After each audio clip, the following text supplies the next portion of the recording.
বর্ধমানের লক্ষ্মীপুর জাগৃত কালী মন্দিরের উদ্যোগে শুক্রবার রাতে অনুষ্ঠিত হলো গণেশ পুজো।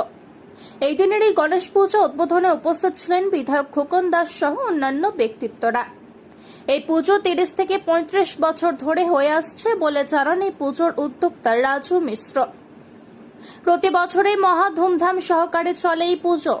4 দিন ধরে চলে এই পুজো বলে জানান উদ্যোক্তারা। পূর্ব বর্ধমান থেকে পাপাই সরকারের রিপোর্ট, বার্তাকার। আজকে মূলত কাদের উদ্যোগে এই গণেশ পুজো এবং কারা উদ্বোধন করতে এসেছিল কি?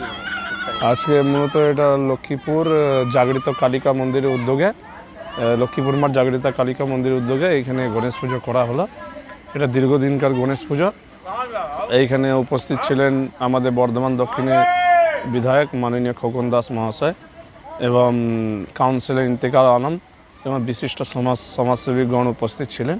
দিয়ে এখানে উদ্বোধন করা হলো। কত বছর ধরে হচ্ছে এটা মোটামুটি 30-35 বছরকার পুজো। প্রতিবারই এরকম ধুমধাম সহকারে প্রতিবারই এরকম ধুমধাম সহকারে পুজো হয়। এই গণেশ পুজো নিয়ে এলাকার মানুষের একটা ভালো অনুমোদনা আছে।